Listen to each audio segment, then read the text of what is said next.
A flight attendant's announcement on a plane asks if there's a detective on board and the passenger. Kimihiko Kimizuka believes it was a misunderstanding. Kimizuka then recalls how his bad luck streak has gotten him into many a hairy situation, like how he was forced to carry an oversized case on the airplane. Once again, the flight attendant makes the announcement asking for a detective, and the girl sitting next to Kimizuka volunteers herself. Kimizuka then asks for the girl's name and regrets asking so bluntly, but the girl, amused by Kimizuka, makes him her sidekick. Heading to the scene of the crime, Kimizuka learns the girl's name is Siesta and she dubs Kimizuka Kimi. At the scene of the crime, the cockpit of the plane, they find one of the male pilots dead with a young man sitting on top of his corpse. Siesta asks for the man's name, and he replies, Bat. Siesta then introduces herself and Kimi as Watson and asks what does he want. On the other hand, Bat proposes a game where Siesta has to deduce his motive, or else he'll kill the other pilot, thereby killing everyone on board the plane. It was after a brief conversation with Bat that Siesta deduces Bat's motive as boredom, to which he confirms.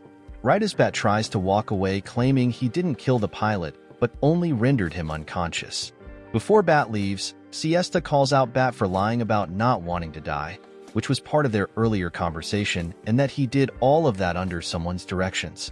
From there, Bat attacks Siesta with a scorpion tail-like appendix growing from his left ear.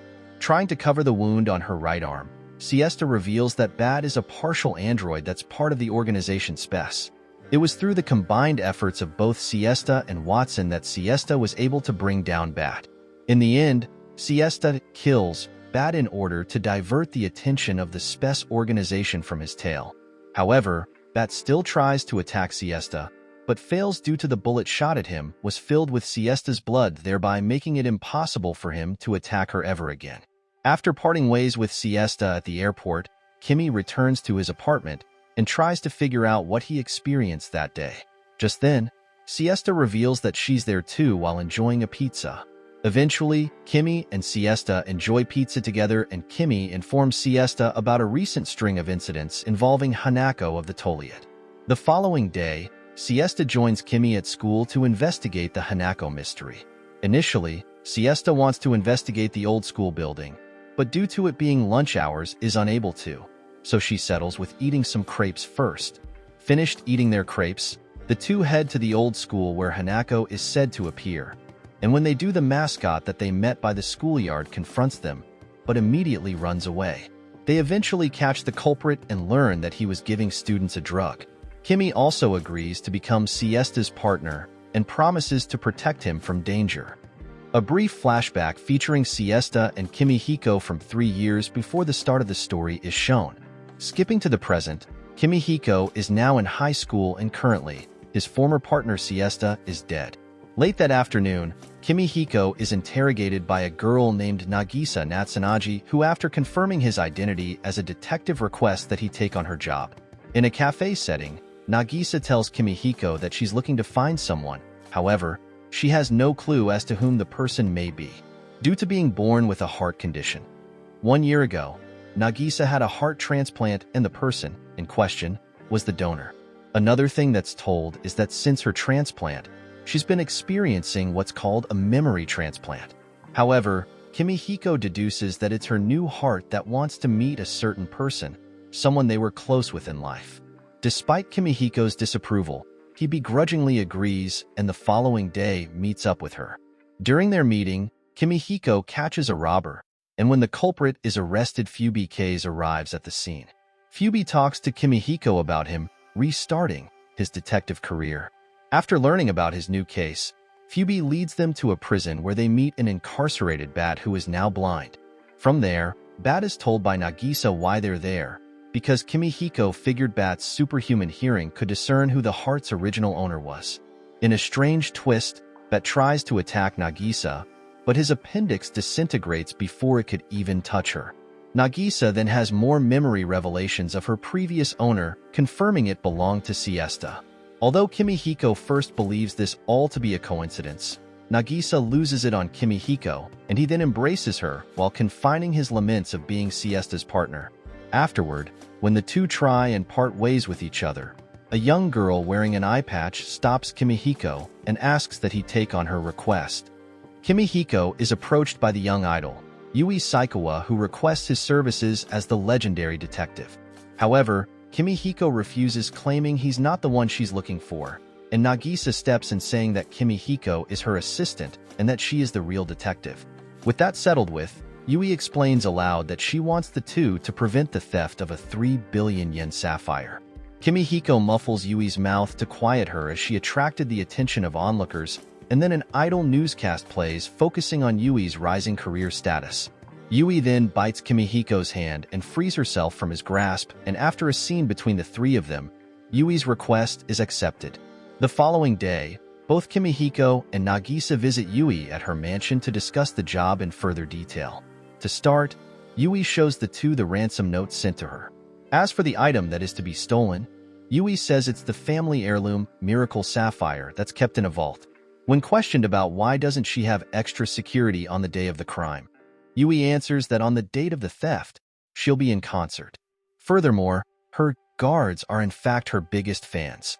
Disgusted by Yui's immature nature and inadequate security, tries to leave, but is convinced to stay by Nagisa.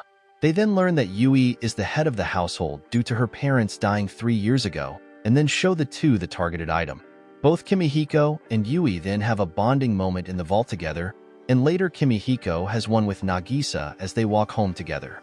On the day before the day of the sapphire theft, Kimihiko and Nagisa go to the dome where Yui rehearses for the big show the following day. However, before they enter the place, Nagisa chastises Kimihiko for wearing Yui's merchandise and how he stayed out of contact with her for the past week. During Yui's rehearsal, she's attacked by an unknown assailant who manages to flee the scene. Both Kimihiko and Nagisa then head onto the stage and help Yui, but internally, Kimihiko notes that Yui's lying. While en route to the stadium show, Kimihiko reaffirms to Nagisa that Yui was lying to them. It's at the stadium, they scope out the crowd. While at Yui's mansion, Fubi arrives there with her backup. Back at the stadium, Yui was yet to perform the 81, however, she instead does Sapphire Phantasm. As this song is performed, Kimihiko and Nagisa split up, and thanks to a tip from Nagisa, Kimihiko spots the assailant from the second-floor balcony armed with a crossbow. During the song, Yui takes off her eye patch and reveals that her left eye is in fact a sapphire eye. Leaping into action, Kimihiko saves Yui from the assailant's attack. Backstage, Kimihiko and Yui learn the truth behind Yui and her sapphire eye. However, that was not the end to that, as Kimihiko reveals Yui hasn't revealed the truth to her lie. He then contacts Fubi, who informs him that the bomb attached to the vault was defused by the bomb squad. Furthermore, the bomb was to be used to wipe out Kimihiko and Nagisa while they protected it, and that Specs is interested in Yui's eye sapphire eye.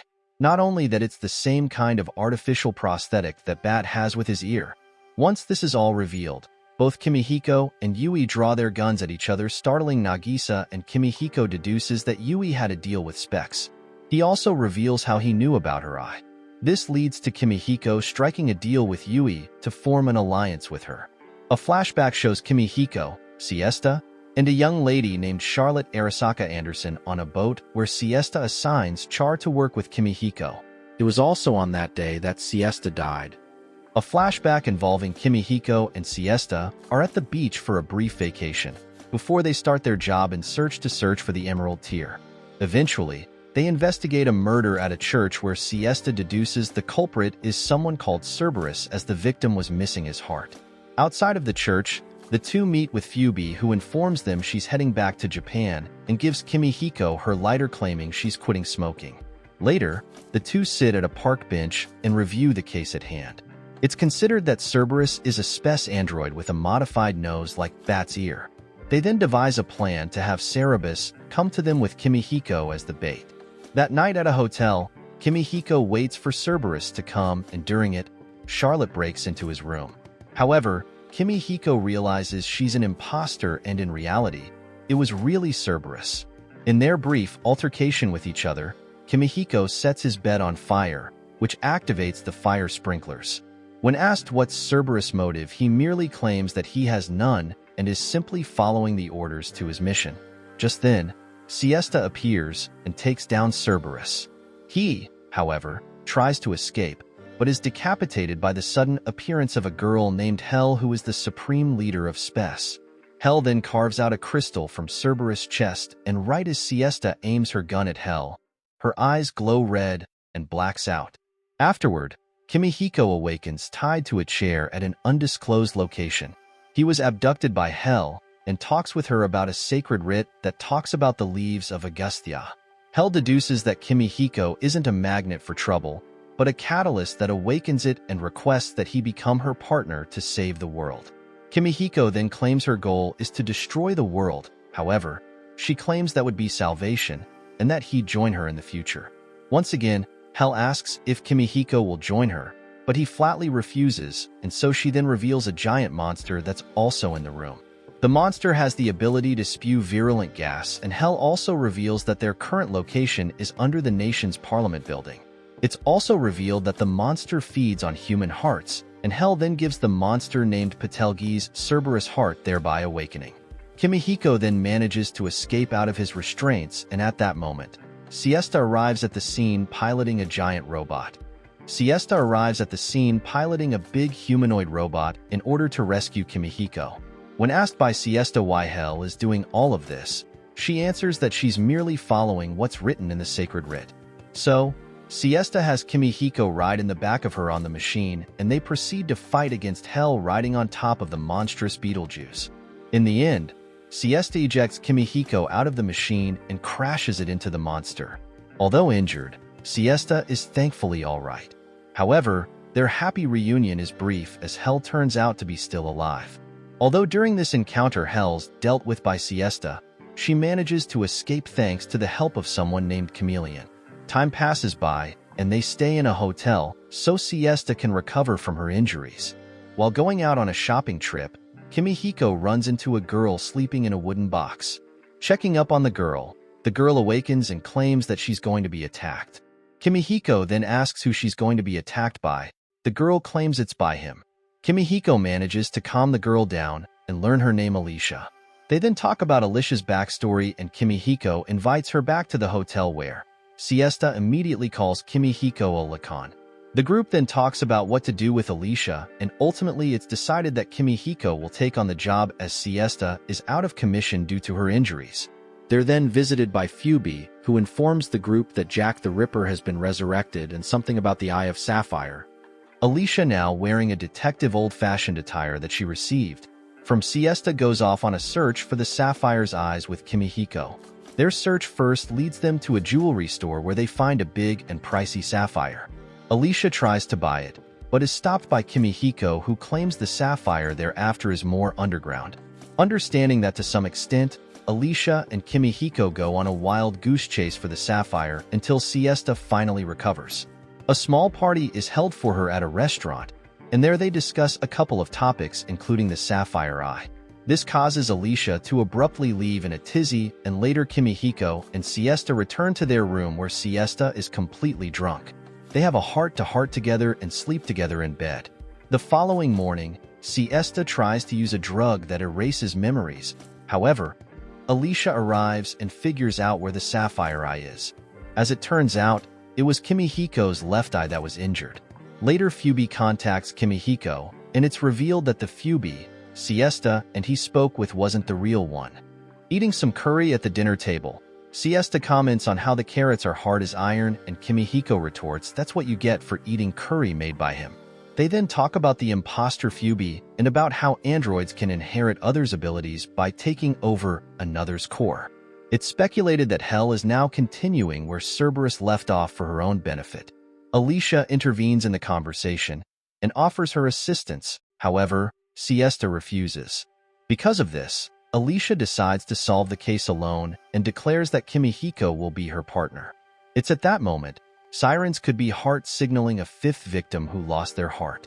The following day, Siesta, Kimihiko, Alicia talk with the victim's widowed mother, who describes the victim's backstory to them. Siesta also curtly presses her for some information that the mother starts to become emotional, but Alicia helps her by telling her a motivational speech about her deceased daughter. Afterward, Siesta and Kimihiko talk about how she handled the questioning with the victim's mother and later talks with Alicia about his talk with Siesta. Also during it, Kimihiko gives Alicia a ring that he bought from a street merchant. When Kimihiko is asked by Alicia to put it on, Siesta arrives at the scene and notes her disdain for what Kimihiko was doing and leaves. Back at the hotel, Siesta locks herself away in her room, and Kimihiko, after talking with Siesta from the other room, heads out for a bit. It's outside that he finds an injured Alicia and another injured victim. He's soon joined by Siesta, and Kimihiko then takes the injured Alicia to the hospital. From there, Kimihiko reveals that he placed a tracking device onto her to not only keep track of her location, but also keep track of her heart rate as well. They briefly talk with each other, and soon Kimihiko passes out, and when he awakens, finds that Alicia is gone. Afterward at a church, Kimihiko meets with Siesta, who informs her suspicions to Kimihiko that Alicia is really hell. From out of nowhere, Alicia appears and confirms that their suspicions are correct, but before Siesta could take her out, she's taken away by Chameleon.